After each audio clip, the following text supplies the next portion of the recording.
Well Davos 2023 world economic forum में एक theme तो बहुत साफ है, डिजिटाइजेशन एंड डिजिटल टेक्नोलॉजी पर जो काम हुआ है और भारत का यहाँ पर जो कंट्रीब्यूशन है उस पर भी बहुत चर्चाएं हुई हैं। One of the big companies in this space, जी हाँ, मैं बात कर रही हूँ पेटीएम की, और कंपनी के founder and CEO mister Vijay Shekhar Sharma यहाँ हमारे साथ जुड़ रहे हैं from Paytm. Lovely to have you Vijay. पहले तो यहाँ पर जो बात है और इंडिया को जिस तरह से देख रहे हैं डिजिटल स्पेस और टेक्नोलॉजी में आगे पार्टिसिपेट करते हुए, स्पेशली अगर पेमेंट्स की बात करें, यूपीआई की जो एक ग्रोथ देख रहे हैं हम, आप पहले तो बताएं क्या आपके कॉन्वर्जेशंस हुए, किस तरीके की अपॉर्चुनिटीज़ इंडिया प्रोवाइड कर रही है और आपकी जैसी कंपनी उसको कैसे लेवरेज कर रही है? देखिए, यूपीआई एक इस तरह का सिस्टम है जिसमें कि बैंक अकाउंट से डायरेक्टली आप पैसे पे कर सकते हो। मैं स्विट्जरलैंड में भी एक पेमेंट सिस्टम देखा जो ऐसा है, और ब्राज़ील में भी है। तो अब दुनिया भर में ये सिस्टम बन चुके हैं जिनमें कि बैंक अकाउंट से सीधे सीधे पेमेंट होती है।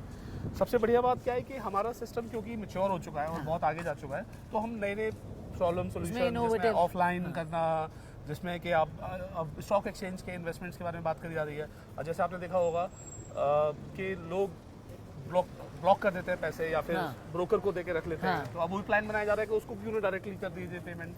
तो ऐसे बहुत सारे सिस्टम बनाए जा रहे हैं जो कि यूपीआई को और आगे जाके लेके जाएंगे। और मेरी नज़र में तो एनपीसीआई बहुत अच्छा काम कर रहा है, जिस प्रकार से जितनी तेजी से इतनी सारी इनोवेशंस ला रहा है। सर, पेटीएम का क्या है फ्यूचर? बहुत सारे निवेशक हैं जो जानना चाहते हैं किस तरह से हम देखें आगे ग्रोथ अपॉर्चुनिटीज़। इस एरिया में बहुत कंपटीशन भी है, ऑफ कोर्स आपकी रीच बहुत स्ट्रांग है, बट आप अपने आप को आगे रखें, मार्जिन्स हेल्दी हो, बिजनेस के प्रॉफिटेबिलिटी बेहतर हो, उसके लिए क्या करेंगे? निवेशकों को एक भरोसा चाहिए आपसे समझने के लिए कि आगे रोड मैप क्या है कंपनी का। जी, तो देखिए, अगर आप देखें हमारे देश में सबसे बड़ा जो प्रॉफिट पूल अगर देखा जाए तो बैंकिंग सेक्टर के अंदर, क्रेडिट के अंदर है, और एफएमसीजी सेक्टर, ये दो सेक्टर हैं जो सबसे ज़्यादा प्रॉफिट कमाते हैं। तो हमारा जो पेमेंट सिस्टम है वो मैच्योर होके अब एक क्रेडिट डिस्बर्समेंट सिस्टम बन गया है। यानी कि हम जो बुक्स, यानी कि जो क्रेडिट लेंडर्स होते हैं उनको हेल्प करते हैं अपना लोन डिस्बर्स करने में और कलेक्ट करने में।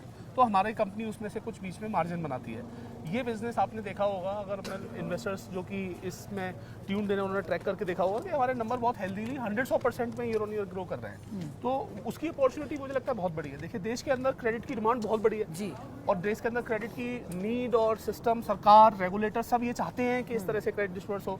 छोटा क्रेडिट जो कि एक रेगुलेटर और गवर्नमेंट का ऑब्लिगेशन है कि वो देश के कोने कोने में जाए, उसमें पेटीएम का जो कंट्रीब्यूशन है वो ना सिर्फ हमारे लिए प्रॉफिटेबल बनाता है, जबकि एक तो आपको इकोनॉमीज ऑफ स्केल मिलती है। इकोनॉमीज ऑफ स्केल भी मिलती है। तो एक साइड में हम प्रॉफिट भी बनाते हैं, दूसरी साइड में हम जो नेसेसिटी हमारे मिशन और विजन में लिखी हुई है कि हम देश की फाइनेंशियल इंक्लूजन की तरफ सबसे ज़्यादा कमिटमेंट और काम कर रहे हैं, वो भी होता है। सर, एक चीज़ जो आपने बहुत सुनी है पिछले कई महीनों से, वैल्यूएशन को लेकर बहुत सवाल उठ रहे हैं, और ये कहा जा रहा है कि कंपनी की वैल्यूएशन शुरुआत में जो की जाती है वो शायद कहीं ना कहीं ओवर वैल्यूड होती है, और उसके बाद एक बार लिस्ट हो जाती है फिर वो एक करेक्ट नंबर पे आता है। तो इसकी वजह से जो नए स्टार्टअप्स हैं, नई कंपनी जो लिस्ट होने जा रही हैं, उस पर भी क्वेश्चन उठ रहे हैं और इन्वेस्टर्स का जो भरोसा है वो थोड़ा डगमगाया है। पेटीएम के केस में भी सर, जिस तरह से लिस्टिंग हुई और जिस प्राइस पे आज स्टॉक है, ऑब्वियसली लोगों ने पैसा लगाया, उनका पैसा ने रिटर्न उतना नहीं दिया। तो कैसे जस्टिफाई करेंगे? देखिए, वैल्यूएशन तो जैसा आपने खुद ही बोला, एक मार्केट जिसमें कि बहुत सारे सेक्टर और सेंटिमेंट का फैक्टर बनता है। देश दुनिया के बड़े बड़े फैक्टर काम करते हैं, आपका इंडस्ट्री सेक्टर काम करता है, फिर आपकी कंपनी और परफॉर्मेंस काम करती है। एक मेरी नज़र में जो सबसे बड़ा ओवरहैंग हमारे पर रहा वो था कि क्या ये कंपनी पैसा बना पाएगी, नहीं बना पाएगी, प्रॉफिट बना भी पाएगी, नहीं बना पाएगी। और मेरी नज़र में वो हम एक, जैसे कि हमने इसमें गाइडेंस दी कि हम सितंबर 2023 में हम प्रॉफिटेबल होंगे, और मैं ये अपनी तरफ से बता सकता हूँ कि हम उसकी तरफ गाइडलाइन को बहुत एग्रेसिवली बीट करने वाले हैं। मतलब आप पहले हो जाएंगे जो बहुत ज़्यादा पहले। मतलब ऐसा नहीं है कि हम इतने दिन पहले तक दूर तक जाएंगे, एक तो ये बात है। इसका मतलब है जब मैनेजमेंट हमने अपनी तरफ से जो वैल्यूएशन में काम करना होता है कि आप प्रॉफिटेबल बनिए, जो ओवरहैंग्स लगे हुए हैं स्टॉक के ऊपर उनकी तरफ काम करिए, दैट एज अ मैनेजमेंट हम उनकी तरफ बहुत ज़्यादा डिस्क्लोजर करना, इन्फॉर्मेशन देना स्टॉक एक्सचेंज को, डिटेल बताना, लंबी डिस्कशन एनालिस्ट से करना, डिटेल में अवेलेबल होना। तो आपको लग रहा है आपने भरोसा जीत लिया है इन्वेस्टर्स का? देखिए, इन्वेस्टर्स दो चीज़ें स्टॉक मार्केट में, ट्रेडर एक होता है, ट्रेडर एक होता है इन्वेस्टर। ट्रेडर को दुख होता है इस बात का कि मेरा शॉर्ट टर्म में पैसा नहीं बना, इन्वेस्टर को दुख होता है कि मेरा लॉन्ग टर्म में पैसा नहीं बना। तो मैं ये बात, तो आप किसको दुखी नहीं करना चाहते? ट्रेडर तो बहुत ही ज़्यादा ओपनली बात है कि हमारे स्टॉक में ट्रेडर की बात अगर हम कर ही रहे हैं तो वो प्राइस बहुत ही ड्रामेटिकली ड्रॉप हुआ। परंतु as a long term investors के लिए मेरा ये मानना है कि एज अ इंडिया बहुत बड़ी अपॉर्चुनिटी है और इंडिया की तो फाइनेंशियल आप ये सिस्टम बहुत भरोसा बड़ी दे रहे हैं कि opportunity है। लोग अगर आपके शेयर को रखें, लॉन्ग टर्म की तरह देखें, तो आप ज़रूर पैसा बनेगा। देखिए, शेयर मार्केट के ये मैं गाइडेंस और एडवाइस देने के लायक नहीं हूँ। मैं तो बस ये बता सकता हूँ कि as a company, as a country, दोनों बहुत अच्छी अपॉर्चुनिटी पे हैं और एज अ मैनेजमेंट हमारा अटेंशन लार्जेस्ट प्रॉफिट पूल को एड्रेस करने का है और फ्री कैश और प्रॉफिट बनाने का है। Okay. अब उसके बाद जो स्टॉक मार्केट देगा वो स्टॉक मार्केट देगा। ठीक है, फेयर इनफ। ये तो आप अपने गीता जैसा हिसाब किताब है जी, कि आप तो कर्म करो, करे जाओ और फल की जो चिंता फल मत। मिलेगा वो बाहर से मिलेगा। चलिए ठीक है, अगर आपकी बात समझ लेते हैं, आप कह रहे हैं आप प्रॉफिटेबिलिटी पर फोकस करेंगे, वही आपका काम है यही। और उससे ही रिटर्न अगर आते हैं वैल्यू तो आएगी। आएगी। लेकिन जो आपने अभी बायबैक अनाउंस किया, अगेन भरोसा दिखाया कंपनी पे, which is a good sign sir, 850 crore, but आपने टेंडर रूट से क्यों नहीं वो किया? क्योंकि हमारा मानना था कि जो लोग मार्केट में लॉन्ग टर्म के लिए रहना चाहते हैं हाँ। उनको फायदा मिले ना। देखिए, अगर आप एक प्री फिक्स डिसाइड पे दे देते हैं तो जो लोग लॉन्ग टर्म नहीं रहना चाहते वो बेच के भागेंगे, और जो लोग लॉन्ग टर्म रहना चाहते हैं वो इस बात से खुश होंगे कि आपने शेयर कम कर लिए मार्केट से उठा के। तो I mean long term shareholders, what we do as a management will be to build a long term successful company, long term profitable sir company. कहाँ देखते हैं, आपकी विजन क्या है, कंपनी को कहाँ ले जाएंगे आप? हमारा तो ये मानना है कि देश में अगर आप देखें तो पेमेंट एक बिल्कुल अर्ली डेज में है और डिजिटल क्रेडिट तो बहुत ही ज़्यादा अर्ली डेज में है। और अभी आप देखेंगे हमारे जो नंबर क्वार्टरली पब्लिश होते हैं तो हमारा दिसंबर का क्वार्टर का नंबर आएगा अभी, तो आपको देख के पता चलेगा कि किस तरह की इस कंट्री की Adoption। अपॉर्चुनिटी है और अडॉप्शन है। Okay। जो कि मुझे लगता है कि ये बिल्कुल ऐसा ही है कि आप हथेली पे सरसों नहीं जम सकती है, मैं मानता हूँ, परंतु एक अपॉर्चुनिटी लॉन्ग टर्म और बहुत ही सस्टेनेबल है, ये मुझे खुद दिखाई दे रही है। मैं तो आपको एक और बात बताता हूँ, जी, बहुत लोग मेरे से यहाँ पे पूछ रहे थे कि आप इस देश में जाएंगे उस देश में जाएंगे, तो कैसी बात कर रहे हो यार। हमने तो इस देश में ऐसा देख लिया है कि इस देश की अपॉर्चुनिटी इतनी ड्रामेटिक है कि 130 अगर हम- करोड़। और 130 करोड़ जो कि आपके कस्टमर बनने को तैयार हो रहे हैं, जो कस्टमर बन चुके हैं फाइनेंशियल सिस्टम के, डिजिटल सिस्टम समझते हैं, क्रेडिट समझ में आना है, तो जो पेमेंट और क्रेडिट का जो मिक्स है, जो एक सम्मिश्रण बन के बिजनेस मॉडल बनता है, वो मेरी नज़र में हमारे देश का बहुत ड्रामेटिक बड़ा बनेगा। और ये बहुत ही तरीके से देखिए, बायबैक का मतलब एक और चीज़ होती है कि मैनेजमेंट का मानना है कि हम अभी सस्ते प्राइस पे हैं, सही बात है।